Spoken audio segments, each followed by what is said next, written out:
everybody, this is Tony with Tectone. I'm here on the floor of KubeCon 2025, and I am currently at the Google booth, and we are going to learn about the Google solution from Mike Ensor here.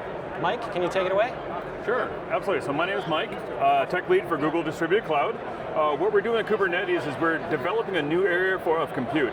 So if you think about how we have cloud, you have data centers, both of those are data products that work really, really well in those.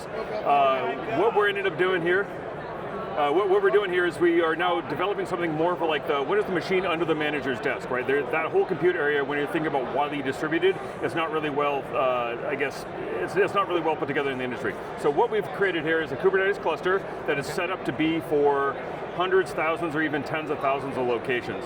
So the way that we've designed the software and the software distribution, the observability, the networking, the storage is all designed so that way you can have essentially a hub-spoke model across a widely distributed and a widely geographically disparate area. So.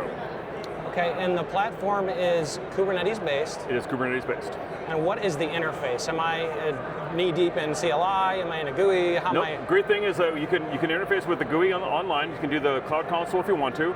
You can reference it with any of the GKE Connects. So if you're used to the GKE Connect agent or the proxy agent, you can do that with kube control.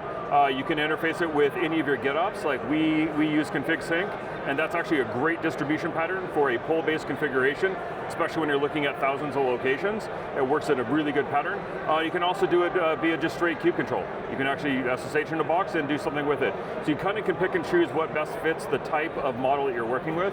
I will tell you that when you get to the scales of the hundreds, thousands, or tens of thousands, you definitely need to operate on something like a GitOps config sync type model, so that way you're pulling the configuration down locally rather than pushing to a machine. That gives you things like network tolerance. So one of the main principles of this entire system is network tolerance. So we can run for about 7-ish, a little bit more sometimes days, without internet connectivity. So that way, if you have like intermittent network somewhere, like these things will operate and still continue. They'll still even be able to lose a node and still recover from the 3-node Kubernetes down to a 2-node, even when you're offline from an internet perspective. So it's got quite a bit of resiliency built into it.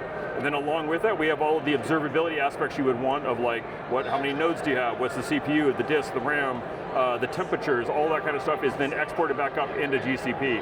So then from a centralized location, I can go look at all of my entire fleet of clusters, and I can tell what the health of those look like. I can see trends for like data, CPU, disk, all of that from just a centralized location. So you got some sort of a geo dashboard that you can kind of look at all your deployments at. And you can drill down and mix and match depending on if you have different like NOCs or different regions or markets or whatever segmentation your business typically runs, and you can set your stuff up for it. Awesome. Well, thank you for that quick Blitz overview, for your bakery Blitz here.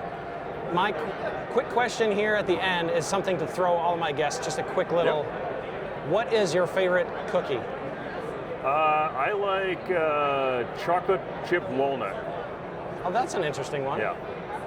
Awesome. That's one that most people don't know, or wouldn't think of, I would guess, so.